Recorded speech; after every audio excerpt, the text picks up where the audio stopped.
اور یہ کیوں ضروری ہے؟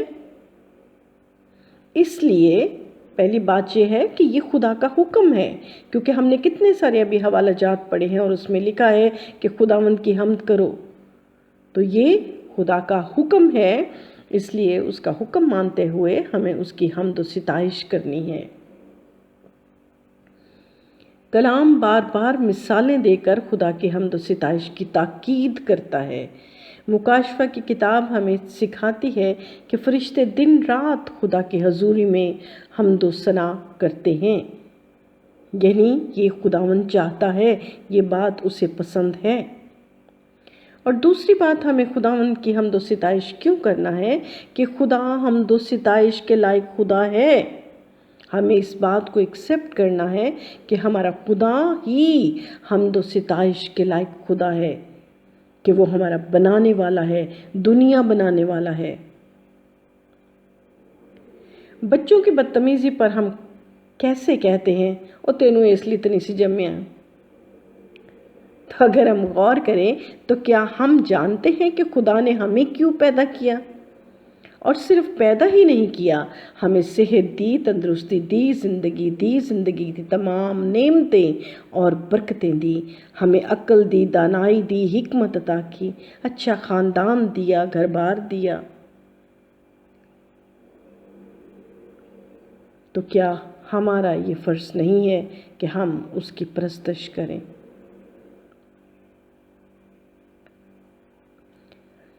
آج ہم اگر جوان اولاد سے بعض اوقات پریشان ہوتے ہیں، یہ میں اپنے تجربے کی بات کر رہی ہوں، جب میں وزٹس کرتی ہوں تو جو باتیں مجھ پر کھلتی ہیں میں اس کا آپ سے چھوٹا سا شیئر کروں گی، کہ اگر جوان اولاد سے بعض اوقات ہم پریشان ہوتے ہیں تو اس میں قصور ہمارا خود ہے، ماں باپ کا قصور ہے، اس میں بچے کا قصور نہیں ہے۔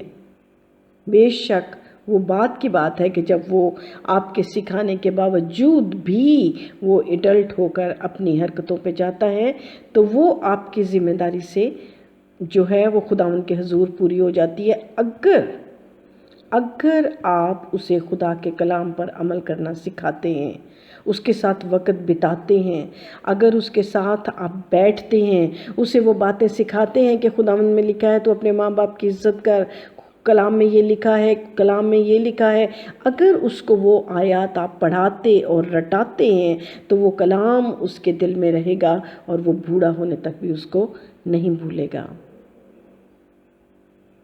اور وہ اپنی زندگی کو آپ کی تربیت کے مطابق جو کچھ آپ نے اسے سکھایا ہے اس کے مطابق زندگی گزارے گا۔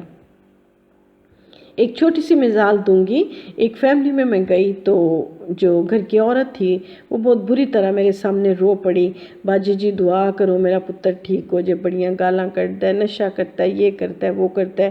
اس نے ڈھیروں برائیاں اپنے بیٹے کی مجھے سنائیں۔ میں نے ایک بات اس سے پوچھی کہ بیٹے کی آپ نے اتنی برائیاں سنائی ہیں، آپ مجھے صرف ایک بات کا جواب دیں کہ جب بچہ چھوٹا تھا کیا آپ اس کو لے کر بیٹھی تھیں اور اس کو یہ خداوند کا کلام سکھایا تھا کہ اپنے ماں باپ کی عزت کر، ان کی نصیحت کو اپنے گلے کا طوق بنانا، اپنے خداوند کی پرستش کرنا، اس کا حکم ماننا، بائبل مقدس کے مطابق زندگی گزارنا، اپنے سارے دل، اپنی ساری جان، اپنی ساری طاقت سے اپنے خدا سے پیار کرنا، محبت کرنا، دوسروں سے اپنی مانند محبت کرنا؟ کہ خداوند کی یہ ساری باتیں تو نے اپنے بچے کو سکھائی تھی؟ دعا بیٹھ کر اس کے ساتھ کی تھی؟ کبھی اس کو دعا سکھائی تھی؟ تو وہ اپنے منہ پر دوپٹہ لے کر کہنے لگی، نہیں باجی جی ٹائم ہی نہیں ملیا۔ تو قصور کس کا ہوا؟ اوکے، ہم بات کر رہے تھے پرستش پہ۔ تو کلام کہتا ہے کہ خدا کے سوا کوئی دوسرا معبود نہیں، وہی ہماری پناہ گاہ اور ہماری نجات ہے۔ اور پھر ہم دیکھتے ہیں کہ خداوند ہمیں بار بار یہ کہتا ہے، جسے ہم نے پچھلے ایک پیغام میں بھی سیکھا، کہ خداوند کہتا ہے کہ میری پرستش کرو، میرے حکموں پر چلو، تو اس میں پھر وہ کہتا ہے تاکہ تمہارا بھلا ہو۔ آئیے دیکھتے ہیں کہ یہ پرستش جب ہم کرتے ہیں خداوند سے، جب ہم اس کی حمد و ستائش کرتے ہیں تو اس میں ہمیں کیا لذت ہے اس میں ہمارا کیا فائدہ ہے؟ آئیے دیکھتے ہیں۔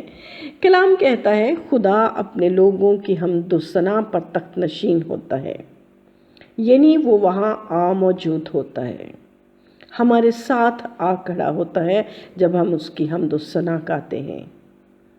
تو میری بہنوں، میرے بھائیوں، یہ بتائیے کہ جہاں خداوند ہوگا کیا وہاں دکھ ہوگا؟ کیا وہاں بیماری ہوگی؟ کیا تنگی ہوگی؟ کیا جھگڑا ہوگا؟ کیا نفرتیں ہوں گی؟ نہیں، بلکہ وہاں سارے روح کے پھل ہوں گے۔ جہاں خداوند ہوگا وہاں روح کے پھل ہوں گے، امن ہوگا، خوشی ہوگی، اطمینان ہوگا اور خداوند کی برکتیں ہوں گی۔ جب ہم خداوند کی پرستش کرتے ہیں تو ہم اس کی حضوری کو پا لیتے ہیں، اور یوں وہ ہماری زندگیوں میں راج کرتا ہوا نظر آتا ہے، اور یوں ہمارا دھیان ہماری جسمانی پریشانیوں سے، مشکلات سے ہٹ کر صرف اور صرف خداوند اپنے خدا کی طرف لگ جاتا ہے، اور ہم ابدی سکون پاتے ہیں۔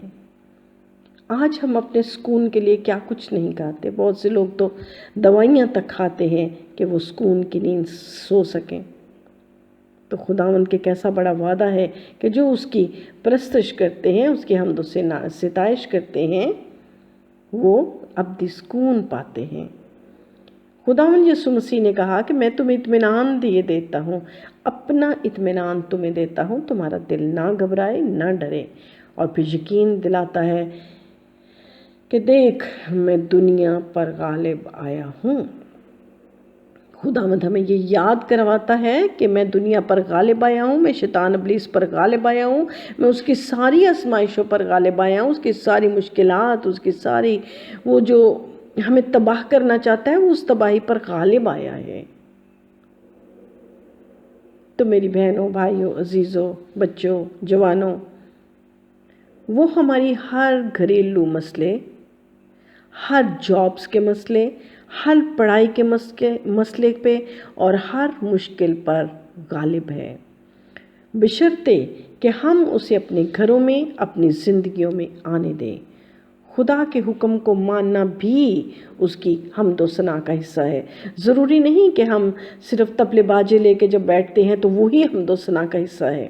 جب آپ خداوند کے حضور بیٹھتے ہیں، اپنی دعا کرتے ہیں، گنگناتے ہیں، تو خداوند کے حضور وہ خوشبو کی مانند پہنچتے ہیں۔ جب ہمارے بچے ہمارا حکم مانتے ہیں تو وہ اس بات کو ظاہر کرتے ہیں کہ وہ ہم سے محبت کرتے ہیں، وہ ہم سے پیار کرتے ہیں، ہماری عزت کرتے ہیں، اور خصوصاً ہمیں اپنا ماں باپ قبول کرتے ہیں۔ یہ جسمانی رشتے ہمیں خدا کی محبت کا سبق سکھاتے ہیں۔ جسمانی طور پر خوشی کا اظہار ہم کس طرح کرتے ہیں؟ شادی بیاہ، برتھڈیز وغیرہ آتے ہیں، ہم گاتے ہیں، ناچتے ہیں، ڈانس کرتے ہیں، اپنے ہاتھوں کو لہراتے ہیں، ساز بجاتے ہیں۔ بالکل اسی طرح ہی اگر ہم خداوند کے ساتھ خوشی منانا چاہتے ہیں تو ہماری پرستش اس کے لیے ہونی چاہیے۔ ہمارا ناچنا، ہمارا گانا، ہمارا ہاتھوں بازوں کو اٹھانا، ہمارا تالی بجانا اس کے لیے ہونا چاہیے، خداوند کے نام کو جلال دینے کے لیے ہونا چاہیے۔ اکثر ہم یہ سوچ لیتے ہیں کہ عبادت ذرا اوکھا جے کام میں، یہ حمد و ستائش اوکھا جے کام میں، دعا کرنا اوکھا جے کام میں۔ لیکن جب ہمارے گھروں میں کوئی شادی بیاہ ہوتی ہے، جب ہمارے گھروں میں خوشیاں آتی ہیں، جب ہم کوئی بھی کسی کی طرف بھی اپنے رشتہ داروں کی طرف بھی جاتے ہیں تو ہم خوشی سے لبریز ہوتے ہیں، ہمارا شوق، ہمارا جذبہ، ہمارے کپڑے مہینہ پہلے تیاریاں شروع۔ تو کیا جب ہم خداوند کی حضوری میں آنے لگتے ہیں تو کیا ہم اپنے دلوں کو بھی اسی طرح تیار کرتے ہیں، اسی خوشی سے، اسی جذبے کے ساتھ کہ ہم خداوند کی پرستش کو بیٹھنے لگے ہیں یا چرچ میں جانے لگے ہیں؟ پرستش کی جب بات کرتے ہیں تو بعض اوقات ہم خداوند سے ہٹ کر بھی پرستش کرتے ہیں۔ پرستش تو کرتے ہیں لیکن خداوند کی نہیں کرتے ہیں۔ تو پھر کس کی کرتے ہیں؟ بتوں کی پرستش، بتوں کی پوجا۔ اب ہم میں سے بہت سے یہ کہیں گے اسی کدو کسی بت دے اگے چکے ہیں۔ ہاں بے شک ہم کسی بت کے آگے نہیں جھکتے، لیکن کوئی بھی ایسی ذاتی خوشی، کوئی بھی ایسی ذاتی چیز جو ہمیں خداوند کو پیچھے کر دیتی ہے اور ان کو آگے لے آتی ہے، خداوند کی پریورٹی پیچھے رہ جاتی ہے اور ہماری زندگیوں میں وہ اول درجہ رکھتی ہے، تو وہ بتوں کی پوجا ہوتی ہے۔ یعنی کوئی بھی ایسا کام جو آپ کو ذاتی خوشی، جسمانی خوشی دیتا ہے، وہ اور خداوند کو پیچھے ہٹا دیتا ہے، وہ بتوں کی پوجا ہے۔ اور پھر دوسری پرستش ہے کہ وہ لوگ جو لبوں سے خداوند کی تعریف کرتے ہیں، صرف لبوں سے خدا کی تعریف کرتے ہیں، وہ بھی پرستش ہے، لیکن کیا وہ خداوند کو پسند ہے؟